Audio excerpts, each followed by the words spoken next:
Chuck, you had mentioned that, you sit down and you're going to do 35 acres and you're going to try this and you're going to try that.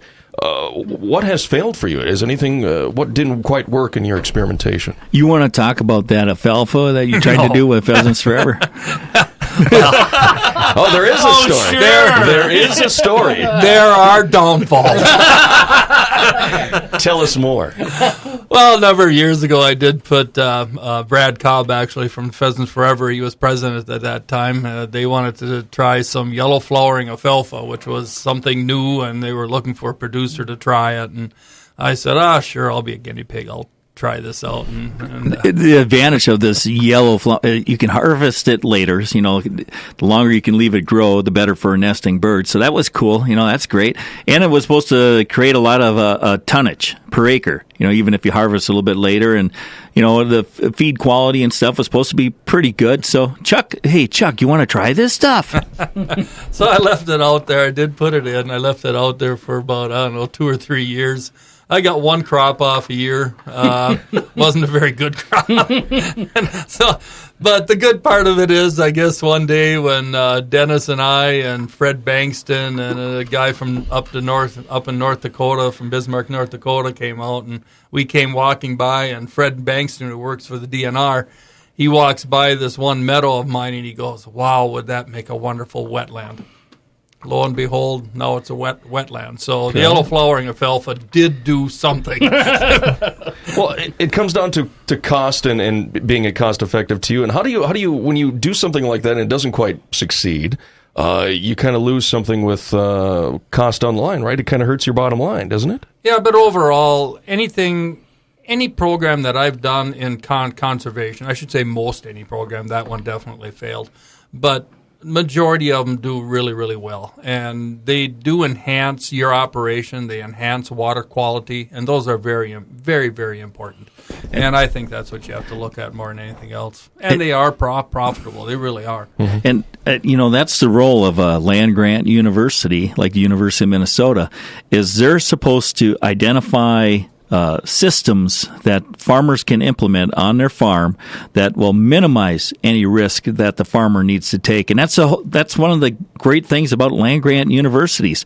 They're be it the seed selection, crop rotation, crop tillage systems, whatever it is, the University of Minnesota and the other land-grant are supposed to be experimenting and identifying what would work in a certain area of the United States to provide the greatest value to the farmer and to society as a whole. And sometimes when you start moving into areas like corn, soybeans, that takes up a lot of your resources and you don't have time to explore other options. So when you get a guy like Chuck that's going to pull out 5-10 acres of his cropping system to try an unproven product like that early yellow flowering alfalfa, you got to give kudos to those guys, because it is a little extra risk. But now it's like cover crops and some of those other things, a lot of that risk is being identified and being worked out. And there's actually the Midwest Cover Crop Council that has actually developed a website to help identify the appropriate types of plants you should be putting on the landscape, like Chuck mentioned, cereal rye, radish, bursting clover. There's just a ton of stuff that you can be planting. And you can run through this website, and it'll actually identify, depending on what you want to do. You want to scavenge nitrate, you want to build the soil, you want to just do soil erosion, help prevent that, or wind erosion. There's different seeds that you can put down after you harvest your regular crop.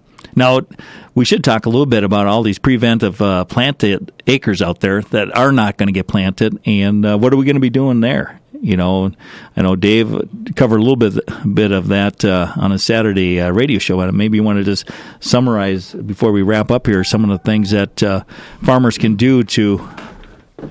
Well, I guess one of the important things, at least on that I had covered in the address that was on Saturday, was everybody sees the heavy erosion that we saw this spring from heavy rains and whatnot, and it doesn't make anybody feel good.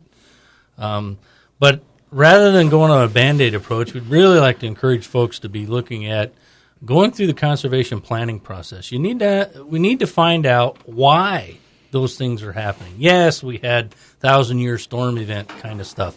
that's true. Those are the types of things that are very difficult to plan for. But by and large, if we do a good job of conservation planning and identifying where the danger areas are on the farm for things like that, we can be proactive and address those things ahead of time so that when we do have these kind of events, they're mitigated or reduced significantly or eliminated in most cases.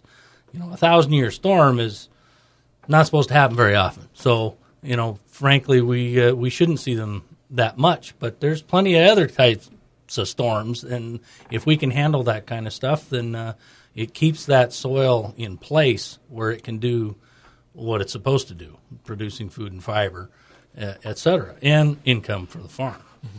So, that's a big message that we'd really like to push, is that rather than thinking of a Band-Aid approach, that folks look at conservation planning to figure out what's really happening on the farm.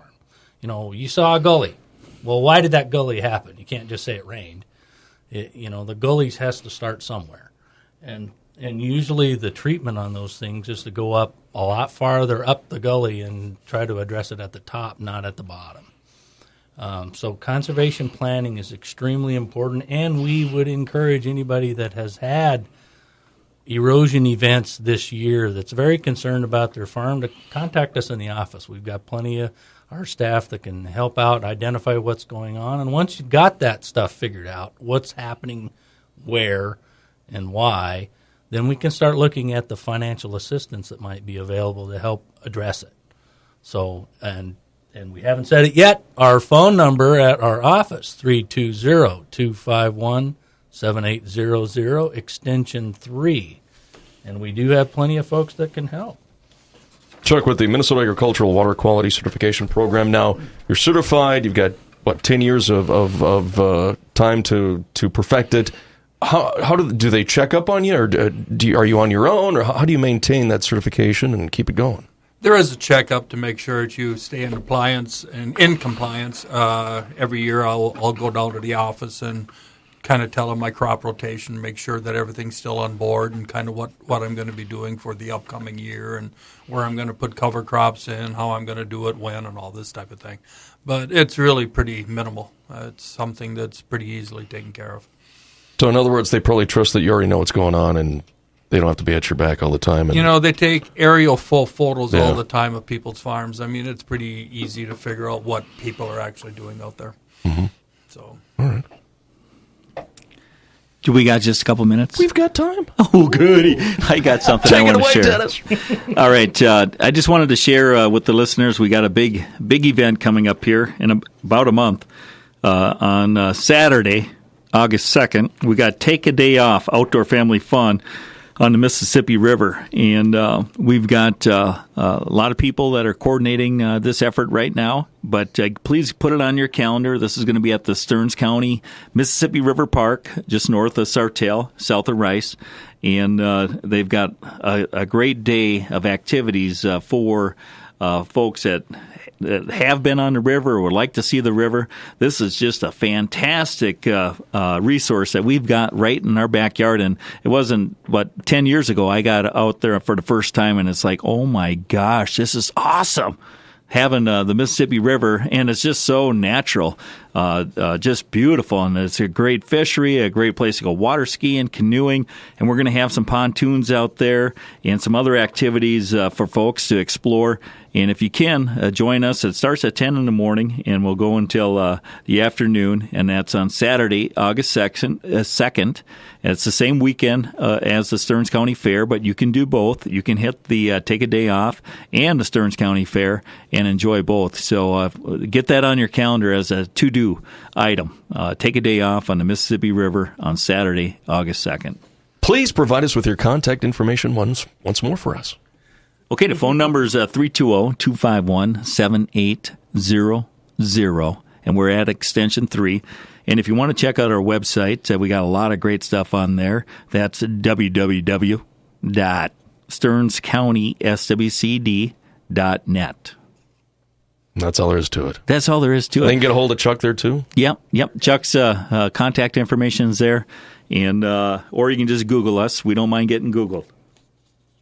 And with that, You know, we that just thank you for all the sounds time. Dennis Fuchs from the SWCD. And also Chuck Uphoff. Dave Rose from the NRCS. Thanks for your time this morning. All right. You got news coming up next. It's Chasm Radio.